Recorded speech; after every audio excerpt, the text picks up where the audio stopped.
Dumbbell skull crushers are all about hitting the long head of the tricep. So basically down the back of the arm, all the way to the tip of the elbow. That's your tricep, specifically the long head. So that's the area that you're looking to feel most of the action here. Now, the reason why we use dumbbells over a bar of sorts is that you have more freedom to move your hands. So it's typically easier to avoid positions that hurt, or to also maneuver it in a way that's going to take pressure off your elbows, which is like the #1 complaint with these.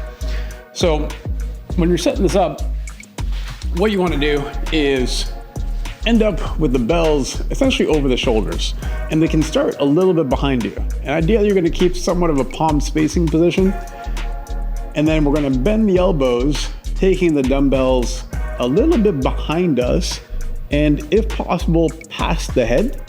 Now, as you get down here, you stretch to a point where you feel the action through the back of the arm, and then you sling them back to the starting position. So we're always under control. We're taking our time, going past the head, and push. Now, a few things.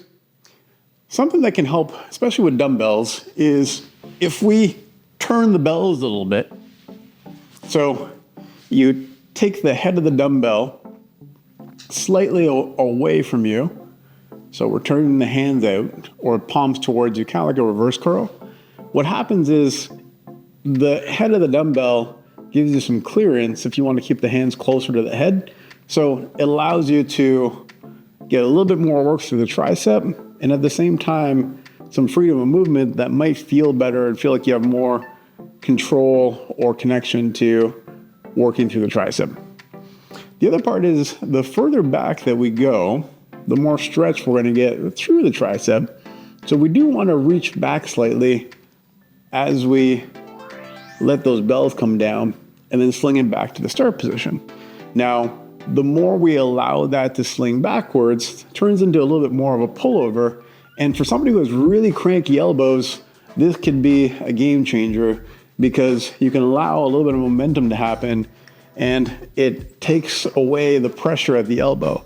So you can keep these strict, staying very strict, going for the forehead, hence the namesake of skull crusher, or you can allow this to drift a little bit past the body and get a little bit less pressure through the elbow. The last thing to watch out for this one is I often see people keep the elbow, rather than pointing towards the ceiling, they kind of have it pointing forward.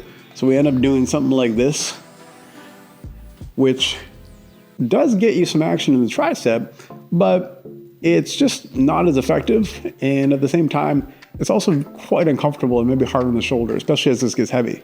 So it's important that the elbow ends up drifting sort of up over the shoulder and it stays there.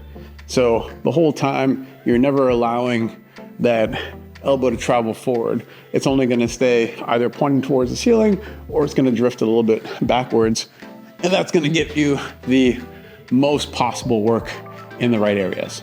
All right. So after that, you should have some lit triceps. And if you did that, then you did a good job. Bring it.